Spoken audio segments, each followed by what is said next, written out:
Assalamualaikum warahmatullahi wabarakatuh. Perkenalkan saya Nova Malinda Sinta, calon guru penggerak angkatan 9 dari Kabupaten Jepara.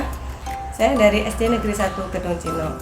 Pada kesempatan ini saya akan melakukan wawancara kepada dua kepala sekolah, yaitu Kepala SD Negeri 1 Gedung Cino dan Kepala SD Negeri 2 Gedung Cino, dalam rangka memenuhi tugas demonstrasi kontekstual modul 3.1.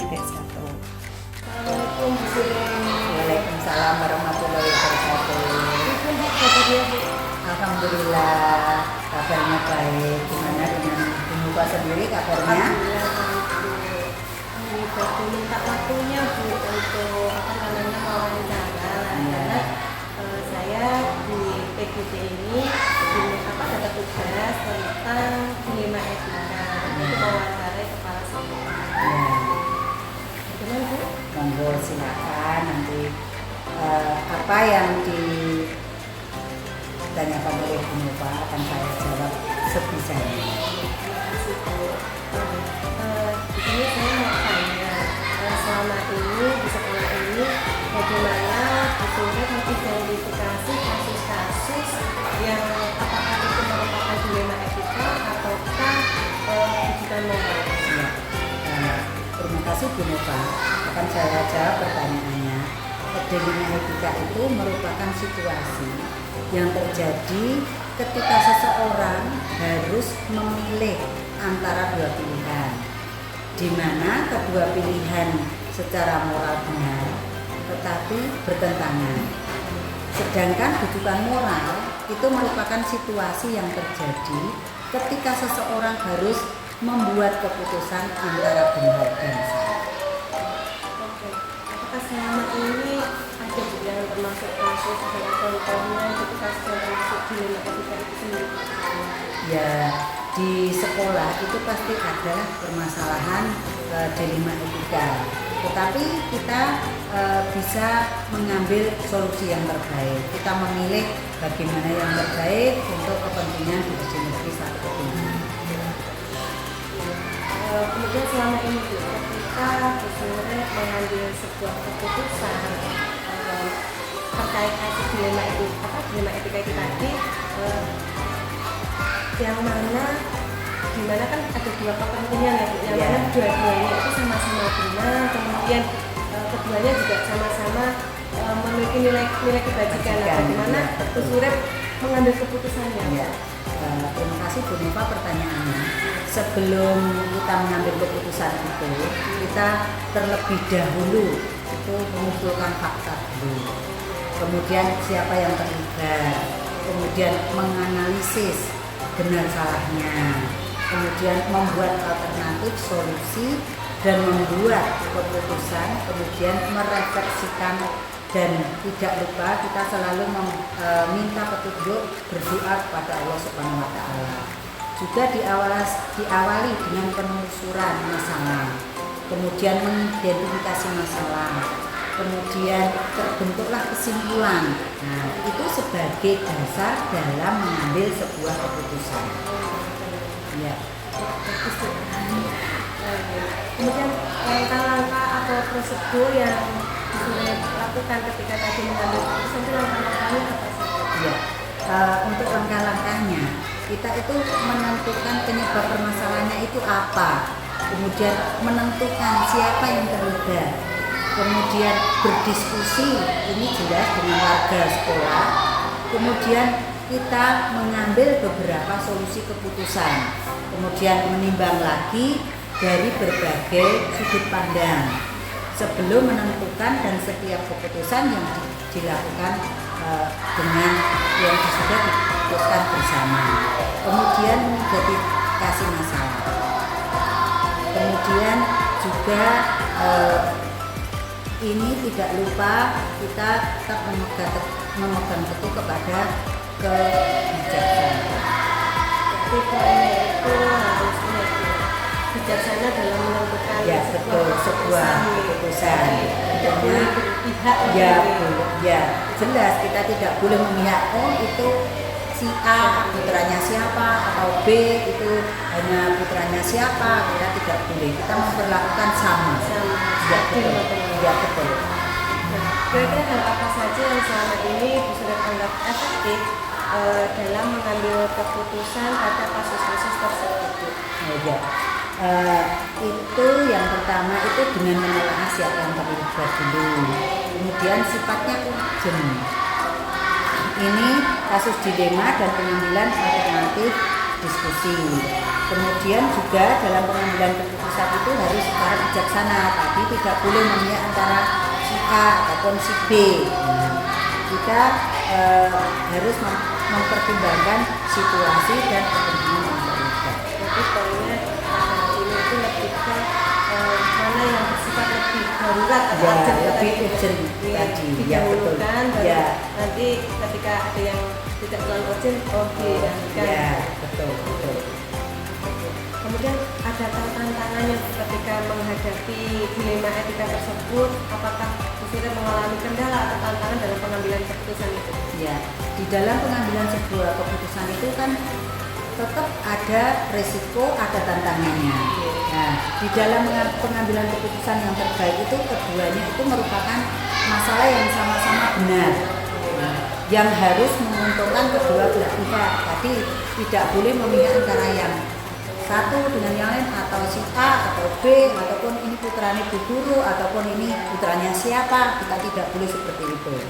Di saat keputusan yang diambil bertentangan misalnya dengan keputusan dari pihak lembaga, keputusan yang diambil terkadang melanggar prinsip keadilan bagi anggota yang lain, seolah-olah seperti yang berlakukan istimewa. Berarti tadi tidak boleh memihak ke antara A dan B atau siswa A dan siswa B, karena kita berkolaborasi dengan tokoh-tokoh masyarakat. Misalnya ada permasalahan tentang kesehatan, kita berkolaborasi dengan puskesmas dan lain-lain seperti itu. Iya. Kemudian Bu, ketika ada permasalahan tersebut, apakah Surit itu langsung mengambil tindakan untuk memutuskan ataukah menjadwalkan untuk penyelesaian masalah tersebut? Ya, betul. Jika masalah itu biasa atau ringan, kita langsung bisa memutuskan dan mengambil solusi yang terbaik. Apabila masalah itu agak istilahnya ya agak berat lah, nah kita jadwalkan dulu, karena kita mempunyai teman berkolaborasi dengan tokoh masyarakat, dengan komite. Nah itu apabila misalnya masalah itu tentang bullying, kita bisa berkolaborasi dengan pihak kepolisian. Misalnya kita ada masalah di bidang kesehatan, kita bisa ke puskesmas yang terdekat, ataupun dengan misalnya siswa yang dalam agamanya atau dalam membaca surat-surat atau dalam pembelajaran bahasa Arab. Nah, tidak bisa, kita bisa juga berkolaborasi dengan tokoh agama yang ada di sekitar sekolah kita. Jadi poinnya itu melihat berapa berat kasusnya. Betul, ya. Kalau ringan bisa langsung diselesaikan. Betul. Berat berarti Bisa dijadwal berkolaborasi dengan pihak-pihak tertentu. Kemudian ini Bu, adakah seseorang yang mungkin dalam pengambilan keputusan itu bisa mempengaruhi Surit atau mungkin faktor-faktor yang selama ini mempermudah membantu Surit dalam mengambil keputusan terhadap kasus-kasus yang kita ini? Betul. Saya selaku pimpinan itu saya tidak bisa bekerja sendiri. Saya berkolaborasi ataupun saya mempunyai rekan kerja dengan Dewan Guru. Ini saya selalu mengajak kepada warga sekolah, kemudian stakeholder, kemudian wali murid, kemudian tokoh masyarakat, kemudian komite, dan orang-orang yang memiliki kedekatan dengan permasalahan. Contohnya tadi misalnya bullying, ke kepolisian, kesehatan, ke puskesmas dan lain-lain. Dan ini itu apabila kita berhubungan dengan misalnya, semoga saja di SD kita tidak ada berhubungan dengan hukum lah, aman-aman saja, harapannya kan seperti itu. Berarti kita itu juga harus selalu berkomunikasi dengan wali murid supaya terkait dengan permasalahan tersebut dapat terselesaikan, mendapat solusi yang baik. Kita tidak memihak ke siswa yang satu dan yang lain, atau guru yang satu dengan guru yang lain, seperti itu. Pertanyaan terakhir Ya. dari semua yang sudah disampaikan tadi, dari mengidentifikasi, mengambil keputusan, dari langkah-langkah dan lain-lain, Ibu, kira-kira adakah pembelajaran yang bisa kita ambil untuk mengatasi, atau dalam hal ini pengalaman sulit dalam mengatasi dilema etika? Ya, terima kasih untuk pertanyaannya yang terakhir. Tentunya saya selaku pimpinan itu saya juga masih dalam proses belajar. Nah, yang jelas saya ingin menjadi lebih bijaksana dalam mengambil keputusan, dalam menganalisis sebuah permasalahan itu juga dijadikan pertimbangan menentukan solusi. Ya, kemudian setiap pengambilan keputusan itu harus dilakukan sesuai dengan nilai kebajikan, ya, dan berpihak kepada murid, tidak memihak kepada yang satu dengan yang lain. Setiap mengambil keputusan pasti kita itu ada risikonya, ya. Maka dari itu membuat keputusan yang paling baik adalah meminimalisir risiko yang akan terjadi. Terima kasih sekali atas waktunya. Pertanyaan saya semuanya dijawab dengan baik, dan alhamdulillah saya jadi mendapatkan pembelajaran tentang bagaimana cara memutuskan suatu permasalahan yang mana itu termasuk dalam dilema etika. Kadang karena namanya juga dilema itu, Ya, pasti membuat kita itu bimbang antara betul. Ya, kita kan tadi yang terpenting kita tidak memihak kepada siswa antara siapapun lah, ataupun kita mengambil solusi yang terbaik. Jangan sampai kita juga menyakiti kepada salah satu siswa tersebut. Supaya berpijak pada nilai-nilai Ya, tadi. betul. Ya, betul. Buat Ibu, terima kasih atas waktunya, atas ketersediaannya. Terima kasih banyak. Kalau itu sudah mau melanjutkan aktivitasnya. Mohon maaf ya Bu Nova ya, jawaban saya tadi mungkin kurang pas, ada yang belepotan, saya mohon maaf. Sudah bagus, terima kasih Bu. Assalamualaikum warahmatullahi wabarakatuh. Waalaikumsalam warahmatullahi wabarakatuh. Assalamualaikum Pak Ani. Ya, waalaikumsalam Mbak Bu Nova. Perkenalkan, saya Nova Madinah Sinta, saya CPK Angkatan 9 Pak. Ya. Ini saya mendapatkan tugas di modul 3 program guru penggerak itu tentang dilema etika dan rujukan moral. Ya. Tugasnya adalah mewawancarai Pak Anies sebagai kepala sekolah. Ya. Sekiranya saya minta waktunya untuk melakukan wawancara, boleh Pak? Silahkan, dengan senang hati, monggo bisa dilaksanakan dengan baik. Bisa memperkenalkan diri Pak? Baik ya. Saya Hanif Asmaudin. Ya, saya saat ini bertugas sebagai kepala sekolah di SD Negeri 2 Kedung Cino, yang juga merangkap kepala sekolah di SD Negeri 6 Panggang. Selain itu, saya juga berkegiatan di program guru penggerak, pendidikan guru penggerak sebagai pengajar praktik di angkatan 5, dan sekarang ditugaskan lagi di angkatan 9. Terima kasih, saya kira cukup ya. Ya. Terima kasih Pak. Dimulai ya Pak ya? Iya, silakan. Saya mau bertanya tentang tadi Pak, terkait dilema etika. Nah, Ya. selama ini bagaimana Pak Anies itu di sekolah SD 2 Kedung ini bisa mengidentifikasi kasus-kasus yang merupakan dilema etika, apakah itu bukan moral? Oh iya.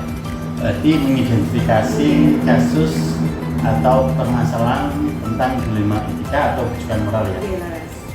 Untuk di sekolah saya sebagai kepala sekolah, untuk mengidentifikasi hal tersebut tidak ada catatan khusus, tidak ada harus catatan khusus, tapi yang pasti ini yang biasanya saya lakukan, mengidentifikasi dengan mencari fakta-fakta yang ada di seputar permasalahan, apakah itu memang dilema etika yang perlu kita putuskan dalam permasalahan, dalam membuat keputusan, atau rujukan moral. Biasanya itu hal-hal yang berhubungan dengan ya yang namanya rujukan seperti apa ya, harapan yang mungkin akan bertentangan dengan hati nurani kita. Jadi biasanya mencari fakta, identifikasinya, mencari dari sumber-sumber terkait, dari sumber-sumber yang terlibat dalam pengambilan keputusan, itu biasanya seperti itu.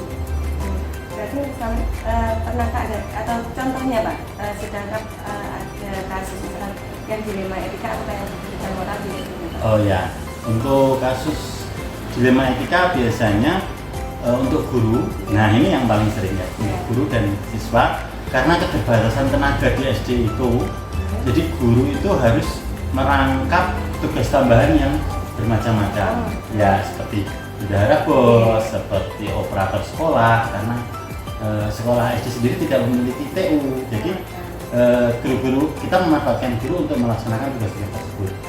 Di sisi lain, dengan menugaskan guru artinya mengorbankan hak anak ketika mereka melaksanakan tugas tambahan tersebut dan harus diburu due date atau deadline yang harus diselesaikan. Otomatis itulah yang menjadi dilema kita, bagaimana kita anak-anak kita yang harus dibandingkan memberikan pembelajaran yang fokus pada siswa, tapi di sisi lain kita ada tugas lain yang harus diselesaikan selain mengajar. Itu termasuk dilema etika menurut saya. Dan itu kita harus cari tahu ya solusinya bagaimana, permasalahan seperti apa, dan ini teridentifikasi bagaimana nanti ya istilahnya fakta-fakta di lapangan seperti apa. Jadi prioritas kita nanti bagaimana itu berarti kita harus mencari fakta yang ada di lapangan. Kemudian Bapak, misalkan tadi ada dilema etika seperti itu. Ya. Nah, bagaimana jenengan sebagai kepala sekolah menjalankan dalam hal pengambilan keputusannya gitu Pak, Ya.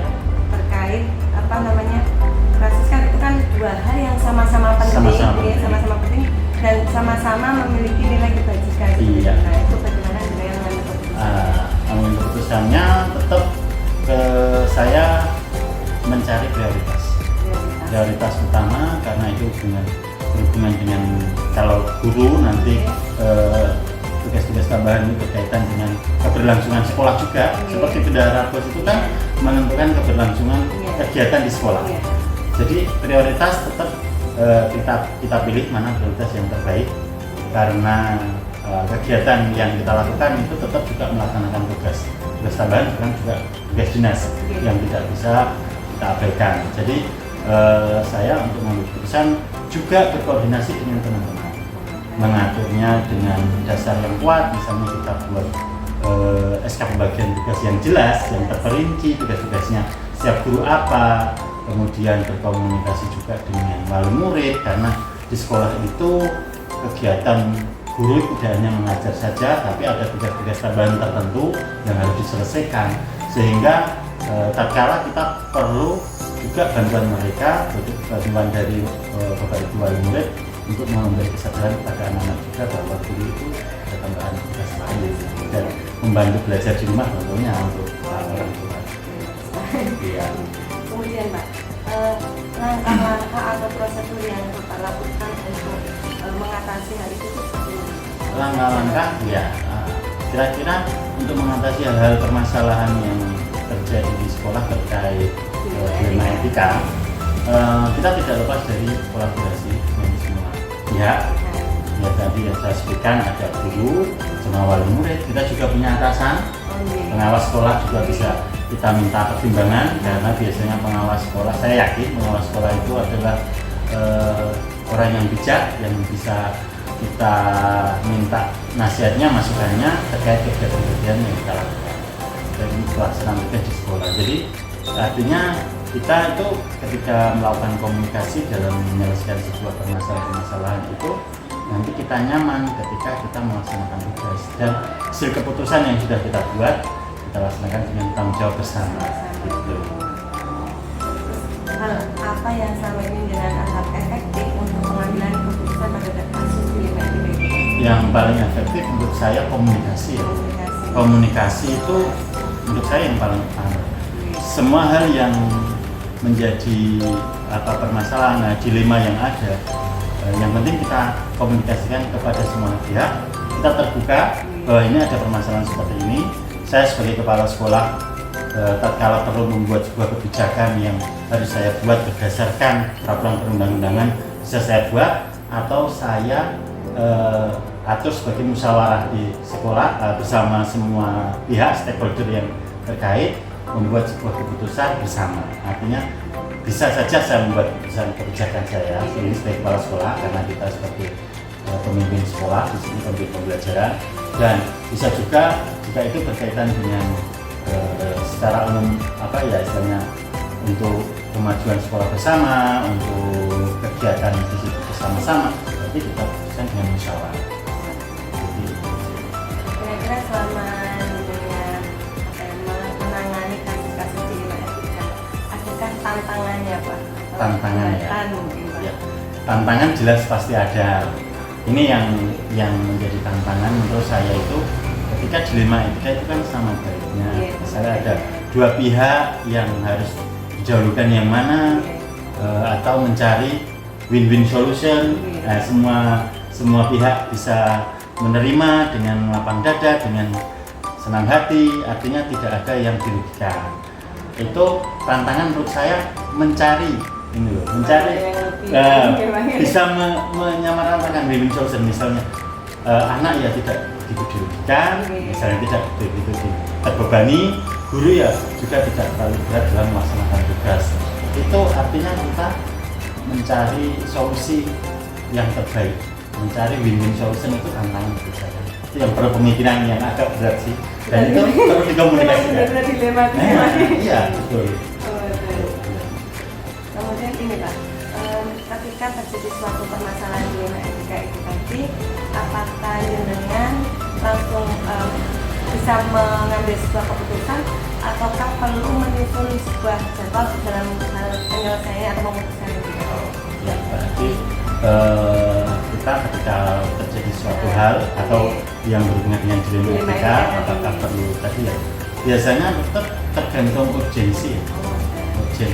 Kalau itu memang perlu diselesaikan segera, maka kita merangkul atau mengakomodir pihak-pihak yang terkait yang sekiranya bisa kita ajak kerjasama untuk berbagi menyelesaikan masalah yang kita hadapi.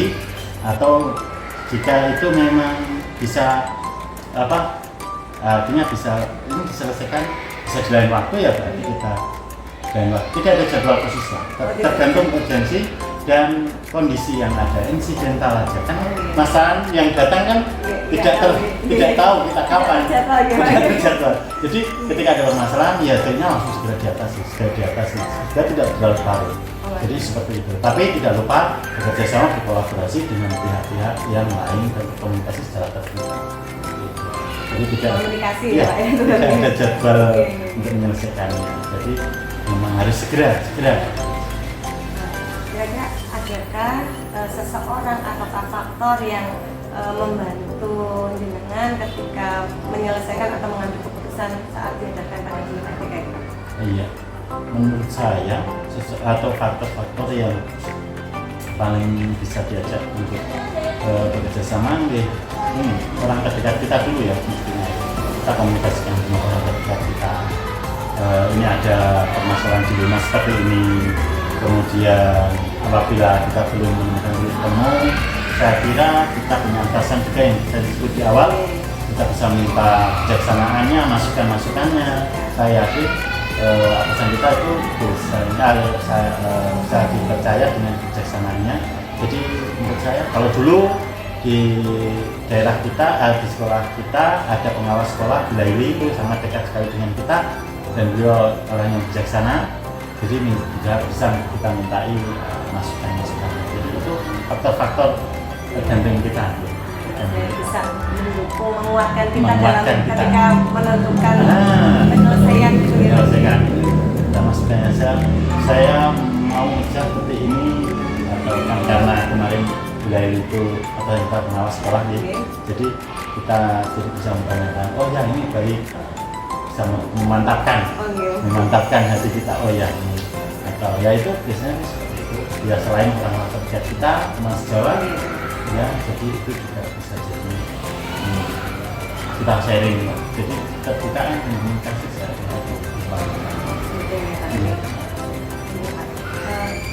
jadi Pak, dari semua yang kita bicarakan tadi Pak, yang sampaikan sampaikan terkait cara mengidentifikasi tentang langkah-langkah maupun menyelesaikan bahkan faktor-faktor yang itu sampai tadi, kira-kira adakah pembelajaran yang bisa diambil atau jenengan petik dari pengalaman jenengan tadi, Pak?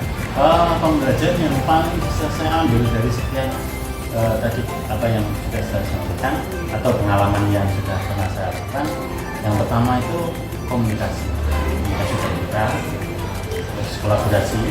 Biasanya setelah kita komunikasikan, keputusan sudah dibuat, kemudian kita bekerja sama menyelesaikan apa yang sudah kita sepakati, melaksanakan apa yang sudah sepakati dengan penuh tanggung jawab. Artinya komunikasi, kolaborasi tadi ya, berarti ya kita sudah berkolaborasi kerjasama untuk melaksanakan keputusan yang sudah kita buat. Kemudian konfirmasi. Nah, apa yang sudah kita lakukan harus kita konfirmasikan. Oh, tadi kita sudah melakukan seperti ini.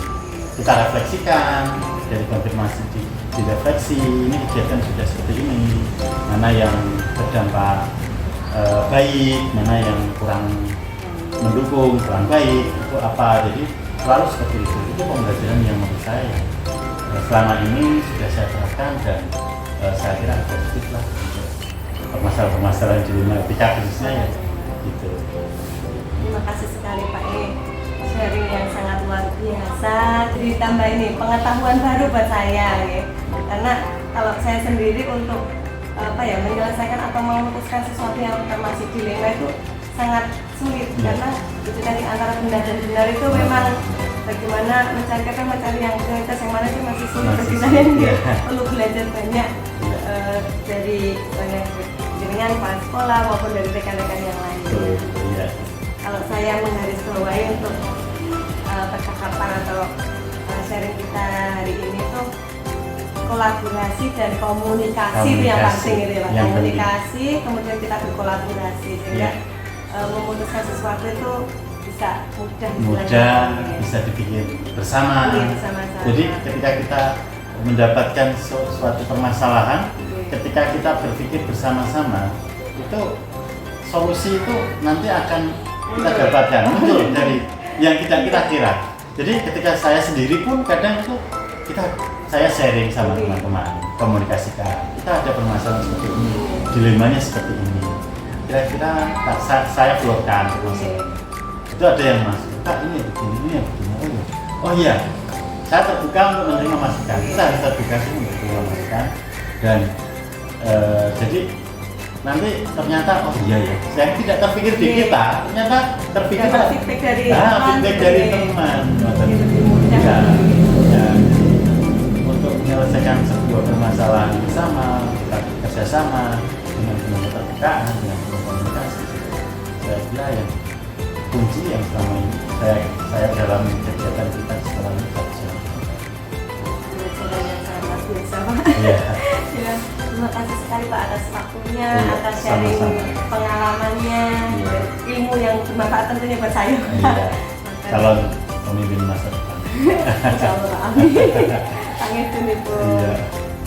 Mau Pak, kalau beliau mau melanjutkan tugasnya, saya mau pamit. Terima kasih sekali. Mohon maaf kalau semisal ada kata-kata yang kurang berkenan. Ya, terima kasih banyak Pak. Terima kasih juga saya sudah dipercaya untuk bisa melaksanakan tugas bersama-sama dengan saya. Waalaikumsalam warahmatullahi wabarakatuh. Setelah melakukan wawancara, hal menarik yang saya jumpai adalah kedua kepala sekolah tersebut memiliki cara yang berbeda dalam menyelesaikan kasus dilema etika dan mengambil keputusan. Pada pengambilan keputusan menerapkan prinsip dan berdasarkan pada asas keadilan untuk kebaikan bersama dan tentunya berpihak pada murid. Akan tetapi dalam pelaksanaannya belum sepenuhnya menerapkan 9 langkah pengambilan dan pengujian keputusan. Harapannya kedepannya ketika mengambil keputusan bisa menerapkan langkah-langkah tersebut. Khususnya bagi saya dalam lingkup kecil yaitu di kelas saya akan berusaha menerapkan 9 langkah pengambilan dan pengujian keputusan ketika dihadapkan dalam kasus dilema etika agar dapat menghasilkan keputusan yang baik dan tentunya yang bijaksana. Sekian dari saya, terima kasih. Wassalamualaikum warahmatullahi wabarakatuh.